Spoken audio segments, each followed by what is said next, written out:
दोस्तों, मैं हूं ज़ीशान और मैं आप लोगों के लिए एडवांस्ड इंग्लिश वोकैबुलरी लाता रहता हूं। तो एडवांस्ड इंग्लिश सीखने के लिए अभी मेरे चैनल को सब्सक्राइब कीजिए और वीडियो को ज़रूर लाइक कीजिए ताकि मैं आप लोगों के लिए इस तरह का कंटेंट लाता रहूं। आइए आज के एडवांस्ड वर्ब्स सीखते हैं। सबसे पहला वर्ब है एडमोनिश। एडमोनिश का मतलब होता है किसी को गलती पर खबरदार करना या नसीहत करना। उर्दू में इसे कहते हैं तंबीह करना और हिंदी में कहेंगे चेतावनी देना, डांटना या धिक्कारना। इसकी एग्जाम्पल्स हैं the teacher admonished the child for coming late, यानी टीचर ने बच्चे के लेट आने पर उसे तंबीह की।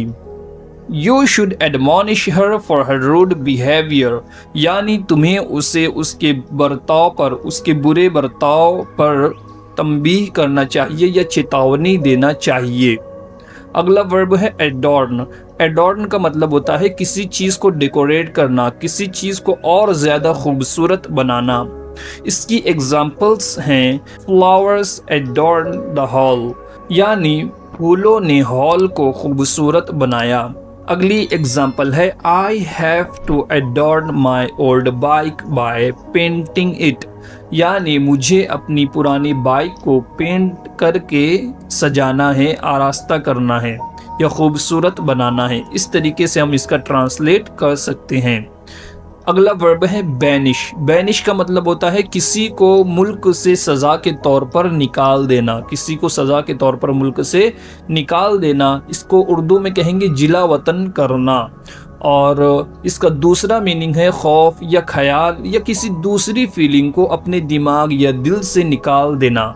इसकी एग्जाम्पल्स हैं he was banished from the country, यानी उसे मुल्क से निकाल दिया गया था। You must banish this fear, यानी तुम्हें इस खौफ को अपने दिमाग से निकाल देना चाहिए। अगला वर्ब है बेकन।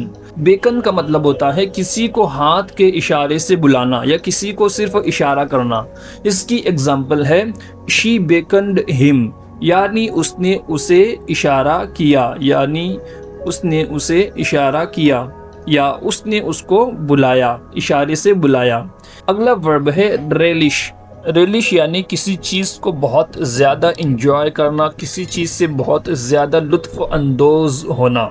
इसकी एग्जाम्पल्स हैं आई रेलिश टीचिंग इंग्लिश ग्रामर, यानी मुझे इंग्लिश ग्रामर सिखाने में मज़ा आता है या मैं इंग्लिश ग्रामर सिखाने को इंजॉय करता हूँ। इसकी दूसरी एग्जाम्पल है boys relish being with girls, यानी लड़के लड़कियों के साथ खुश रहते हैं या इंजॉय करते हैं।